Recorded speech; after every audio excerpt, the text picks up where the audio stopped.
63 years old and I still sleep with one eye open. My late wife Marka used to say that about me. Gavin Pierce, you'd hear a moth sneeze in a thunderstorm. She used to laugh when she said it too. Said I noticed things other people missed. That was why the phone call bothered me immediately. It came at 12:04 in the morning on a cold Thursday in November, and the second I saw my oldest son's name on the screen, something tightened in my chest. Dominic never called late, not after his mother died. He was the type to send birthday cards early and show up 15 minutes before appointments. Careful, disciplined, predictable. So when I answered and heard his voice, I knew something was wrong before he even spoke. "Don't ask questions," he said quietly. "Just listen carefully, turn off every light in the house, don't touch your computer, go up to the attic and lock yourself inside." Then he paused. "And whatever you do, you don't tell Tristan." That sentence drained every bit of warmth out of my body. Tristan Hale was my son-in-law, my daughter Delilah's husband of 9 years, and at that exact moment, he was asleep in my guest bedroom. At least I thought he was. I moved through the house in darkness, every floorboard sounding louder than normal, past the family pictures, past Marcia's old cross-stitch hanging near the hallway. Home is where the heart is. Funny how words can become painful after someone's gone. I climbed into the attic, locked the door and sat among old boxes and winter coats, trying to understand why my son sounded like a man preparing for war. Then I noticed a warped section in the attic floor. There was a narrow crack between the boards, and through it, I could see directly into the guest bedroom below. The lamp clicked on. Tristan stood in the middle of the room, fully dressed except for his shoes, checking his watch, like he'd been waiting for a specific moment. Calm, prepared. He walked across the room toward an old chair that had belonged to Marcia's mother and slid it aside with disturbing ease. Then he pressed against the baseboard. A hidden panel lifted open. My blood turned to ice. I had lived in that house for 26 years. I built half of it myself, and I had never seen that safe before. Tristan opened it like a man who had practiced. Inside was a thick folder. He sat on the bed and began photographing documents page by page with his phone. Then the top sheet tilted toward the light. Last will and testament. Marcia Elaine Pierce. My hand stopped working for a second, because Marcia already had a will. We signed it together years ago. I remembered the attorney's office, remembered holding her hand while chemo made her fingers shake. So why was my son-in-law hiding another copy inside a secret safe in my house? And why was he photographing it in the middle of the night? That was when another memory hit me. Dominic going to prison 8 years earlier. Wire fraud, a case that moved too fast and made too little sense. He served 22 months before somehow rebuilding his life and eventually joining the FBI. At the time, I thought my son had turned pain into purpose.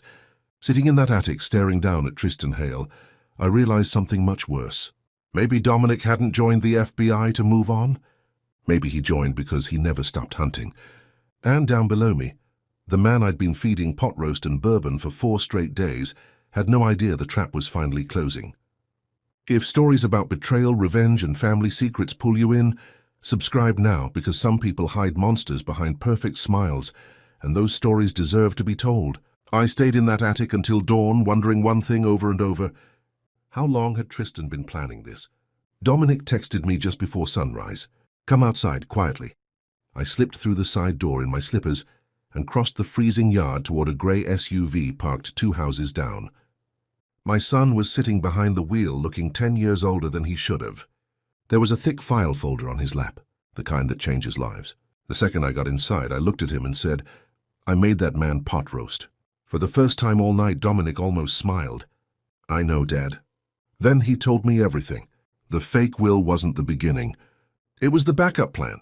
Years earlier, Tristan had found someone inside the law office handling Marcia's estate and paid them to replace the original documents before filing. The real will vanished. The forged one cut Dominic almost completely out of the inheritance, while Delilah's portion quietly grew larger, which meant Tristan controlled nearly all of it through her. But money alone hadn't been enough for him. He wanted Dominic gone too. That was the part that made my stomach turn. The wire fraud case had been manufactured from the ground up. Fake transactions, shell accounts, fabricated records pointing directly at my son. Dresden and one of his college friends built the entire thing carefully enough to survive federal review. And it worked. Dominic went to prison, while Tristan sat beside my daughter, smiling through Sunday dinners and Christmas photos. "What kind of man plans something like that?" I asked quietly. Dominic stared through the windshield. "The kind who plans before he proposes." That sentence hit harder than anything else. Before Tristan ever asked Delilah to marry him, he had already started building the destruction of her brother's life. I sat there speechless, while morning light slowly crept across the dashboard. Then Dominic explained why he'd stayed silent for so long. He'd spent years rebuilding the case piece by piece after joining the FBI. Not officially at first, unofficially, quietly. Every lead brought him closer to Tristan, but never close enough for an arrest. Until the safe. Tristan had kept the original will hidden as leverage, in case anyone ever turned against him.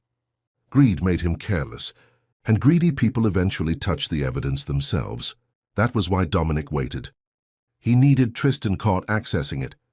"You used my house as bait," I said. Dominic shook his head slowly. "No, I used his arrogance. And somehow hearing that made me prouder than angry, because my son had every reason to become bitter after prison. Instead, he became patient, careful, precise, the way hunters become after surviving something that should have destroyed them.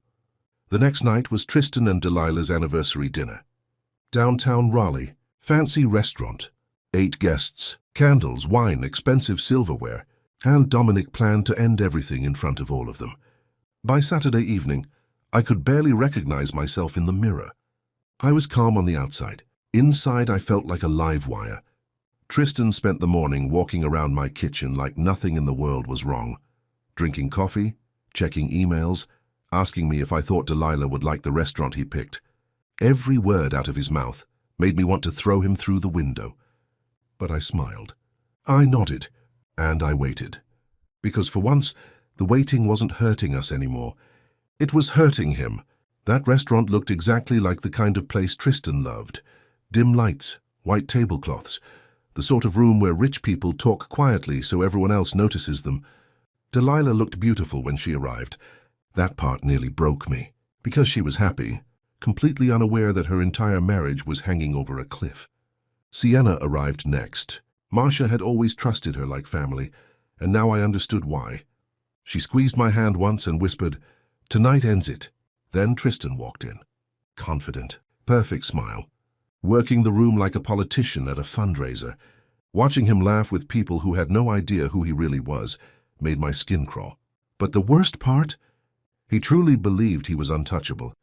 And that confidence stayed on his face right up until Dominic walked through the restaurant doors. Everything changed slowly at first. A few people noticed the 2 agents behind him. Then more heads turned.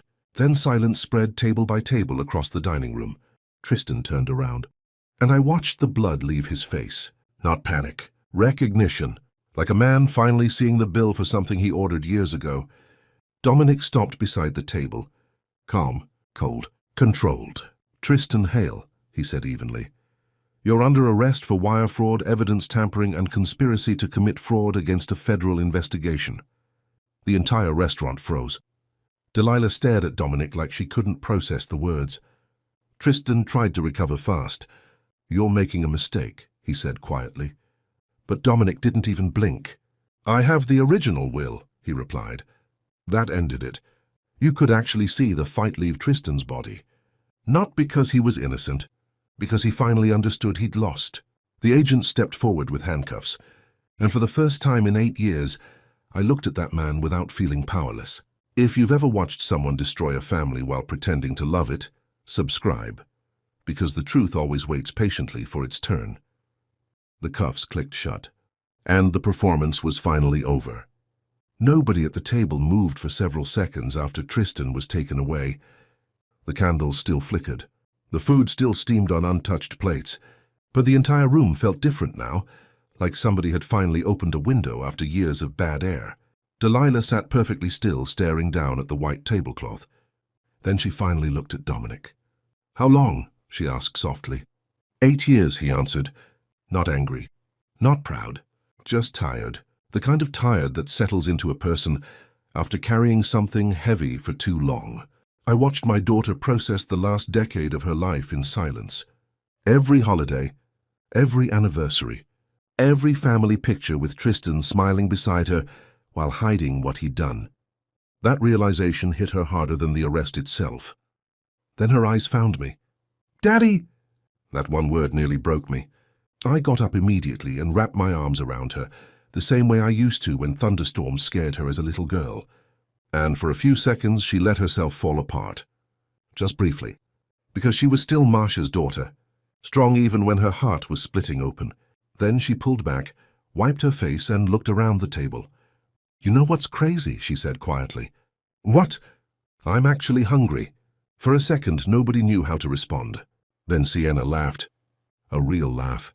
Small, emotional, exhausted. And somehow that broke the tension enough for all of us to breathe again. So we stayed. We ate dinner. Not because the night was normal again, but because Tristan didn't deserve to own one more memory from this family. 3 weeks later, I stood alone in my kitchen early one December morning with coffee brewing behind me. The house was quiet, the kind of quiet that finally feels peaceful instead of lonely. On the counter sat a green folder with Marsha's handwriting across the tab. Important. Inside was the restored original will.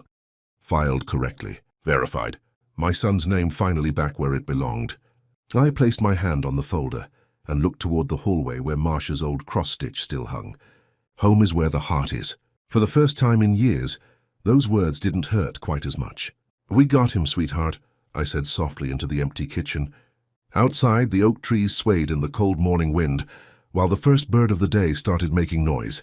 And standing there with fresh coffee in my hands, I realized something. Justice doesn't always arrive quickly, but when it finally does, it tastes a whole lot like peace.